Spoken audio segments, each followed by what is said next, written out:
Chike, you think you can do anything because of money, but there is one thing even your money cannot do. Try me. What is it that Chike Okafor cannot do? You cannot marry a poor woman, a real poor woman, a roadside food seller, someone from the bottom. You are too proud. Your ego will not allow it. Is that a challenge? It is a bet. Marry a poor woman. Marry her properly, introduce her to your family, wedding, the whole thing. Make it real. I bet you cannot do it. You will chicken out. Chicken out. I won't do it. What? Marry a poor roadside food seller? A woman with nothing, no connections, no family money, no education? Exactly. You won't do it. That is my bet. Watch me. Chike Okafor was the kind of man who had never been told no. His father was a senator. His mother was old money. Her family had been wealthy when Nigeria was still a colony. Chike himself was an investment banker, and he was good at it, not because he was smarter than other men, but because he believed with absolute certainty that he deserved to win. He had dated models. He had dated the daughters of governors. He had never dated anyone who could say no to him and have it stick. So when Tunde challenged him, Chike saw it as what it was, a game he was already winning. Because Tunde did not understand the only rule that mattered. Chike always got what he wanted. And then there was Adanna. Adanna was born poor in a small town in the southeast. Her parents had one child, and they loved her the way poor people love their only child, with all the hope and desperation that comes with knowing you cannot give them much. They sent her to school. She finished secondary school. She wanted to study nursing, but her father had a stroke, and the money that was for school became the money for hospital bills. By 24, Adanna had moved to Lagos. She worked as a housemaid for a wealthy family for 2 years. Then she saved enough money to buy pots and ingredients, and she started selling food on the roadside. Jollof rice, stew, the things she had learned to cook from her mother. She sold to construction workers and office workers and students who had no money for fancy restaurants. Adanna was not beautiful in the way that models are beautiful. She was beautiful in the way that women who work hard are beautiful. Her skin had a glow that came from sunshine and honest work, not facials. Her eyes had a depth that came from understanding struggle. Her hands were strong and capable, and she had something that you cannot buy with money. She had dignity. When Chike Okafor saw Adanna for the first time, he did not fall in love. He did not even notice her as a person. He noticed a location, an opportunity, a way to win a bet. He walked to her stall one morning, ordered rice and stew, and while she served him, he began his plan. Chike came to that food stall every morning for a week. He did not eat slowly. He ate and left, but he always looked at Adanna. He always smiled. He asked her name. He asked her where she was from. He asked her if she liked working at the stall or if she dreamed of something else. Adanna thought he was just a friendly customer. She did not know that every question he asked was part of a strategy. She did not know that he was building a file in his mind. Poor, uneducated past secondary, vulnerable, lonely, separated from family. Exactly what he needed. If you are watching this right now, I want you to think about something. Have you ever met someone who seemed interested in you, but later you realized they were interested in winning? They were interested in having you, not in being with you. Different things. Very different. 1 month into coming to her stall, Chike asked Adanna to dinner, a real dinner, a restaurant with tablecloths and waiters. Adanna had never been to such a place. She was nervous. She worried about her clothes. She worried about using the wrong fork. And Chike, he was very good at making women feel special. He had practice. He had money. He had confidence. He had all the tools to make a poor woman from a roadside stall believe that she had somehow been chosen by fate. 2 months later, Chike told her he loved her. He told her she was different from all the other women he had known. He told her that he wanted to spend his life with her. He told her everything she wanted to hear. And Adanna, who had been working so hard for so long, with no one to share the burden, believed him. She said yes when he asked her to marry him. She said yes when he said he wanted to introduce her to his family. She said yes when he said they would have a wedding, a real wedding. She did not know that she was saying yes to a bet.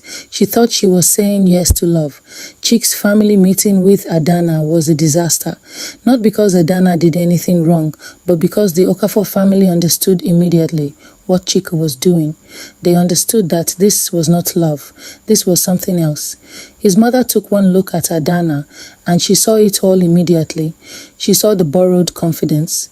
She saw the good person being used. And she saw her son, whom she had raised to be better than this, being exactly like every rich man who had ever confused power with love. Chike, we need to talk. Alone. His mother asked him one question. Is this about a bet? And Chike, who had always been able to lie his way through anything, made the mistake of hesitating. That hesitation told her everything. She knew her son. She knew that hesitation meant yes. She told him something that he would not forget for the rest of his life. She said, Chike, you are about to destroy a good woman for a bet, and the universe does not forgive that. It may not punish you in the way you expect, but it would punish you. But Chike was too far into the bet to stop. His pride was involved now. Tunde was waiting for him to fail. His friends were watching to see if he would actually go through with it. So he did the thing that all men who have made terrible mistakes do. He continued forward, hoping that somehow things would work out. Chike married Adanna. The wedding was in all the society pages. Investment banker marries roadside food seller.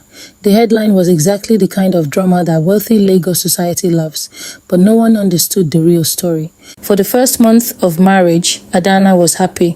Chike had given her everything she had ever dreamed of: a nice home, good food, respect. She had left the roadside stall behind. She was now Mrs. Okafor. She had entered a world she did not know existed. But 3 months into the marriage, Adanna found something.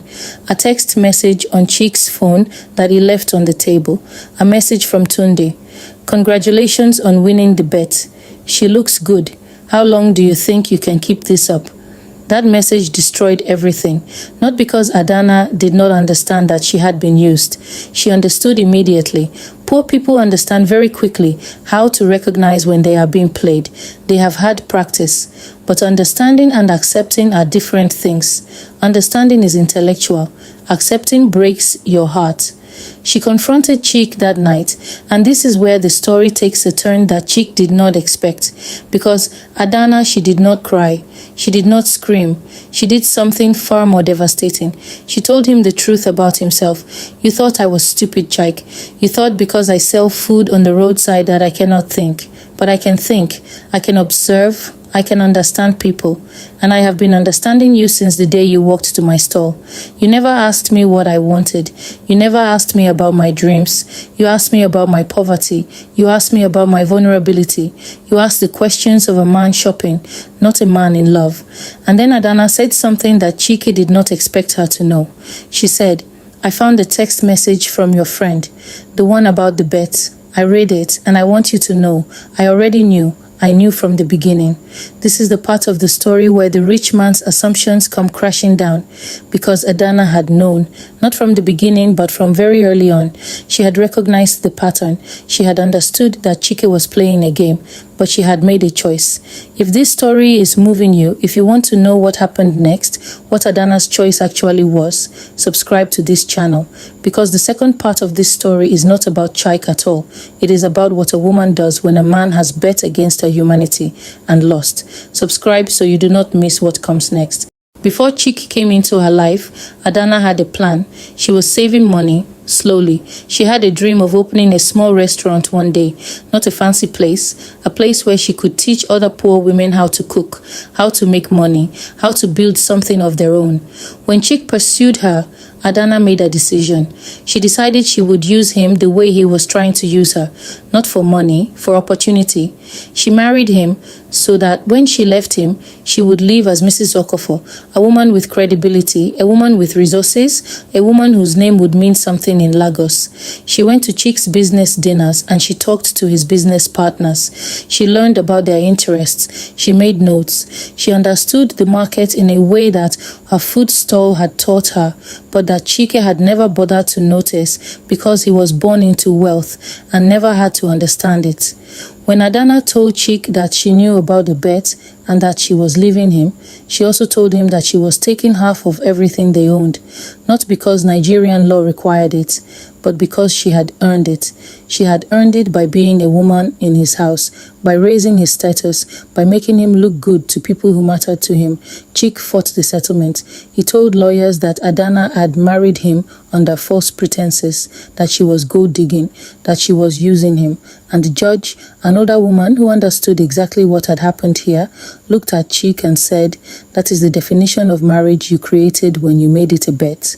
With the money from the settlement, Adanna opened her restaurant, not in Victoria Island where the wealthy people go, in Yaba, in a neighborhood where young people live, where students come, where other poor women come to learn. She called it Mama's Kitchen, after her own mother. Within 2 years, Mama's Kitchen had expanded to 3 locations. Adanna has trained over 50 women in cooking and business. She has given loans to help women start their own businesses. She has become, in a very real way, successful. Not wealthy like Chike, but successful in a way that matters more. And what happened to Chike? Well, he learned his lesson the hard way. His mother never spoke to him the same way again. His friends laughed at him when they realized that the woman he had married for a bet had outsmarted him. He became something he had never been before. Irrelevant, his money could buy him things, but it could not buy him respect. Not anymore. He tried to reach out to Adanna multiple times. He wanted to apologize, he said. He wanted to make things right. But Adanna, she never responded because she had learned something important. Some men you can forgive, but you cannot let back into your life. Some lessons you teach by staying away. If you are watching this right now, I want you to think about something. What bets are you making with people's lives? Are you using someone for a game? Are you pretending that power and love are the same thing? Because I am here to tell you, they are not. And the universe will teach you that lesson, one way or another. But also, if you are the Adanna in someone's game, I want you to know this. You are smarter than the person trying to use you. You are smarter than you think, and you do not need their money or their validation to build something real. You just need to be brave enough to take what they offer and turn it into something for yourself. This is what victory looks like. Not revenge, not bitter triumph. Just the quiet success of a person who was underestimated and used that underestimation to build something real, something that lasts, something that helps other people. The rich man married a poor woman for a bet, but the poor woman married him for a reason too. And her reason was better. Her reason was strength. Her reason was survival. Her reason was that she understood a long time ago that you cannot be poor and naive. You have to be poor and sharp. And Adanna was very, very sharp. Thank you for watching. Subscribe. I will see you in the next story. And more importantly, I hope you saw yourself in this one, either as the person using others or as the person being used. Either way, the lesson is the same. The universe is fair. It may take time, but it is fair.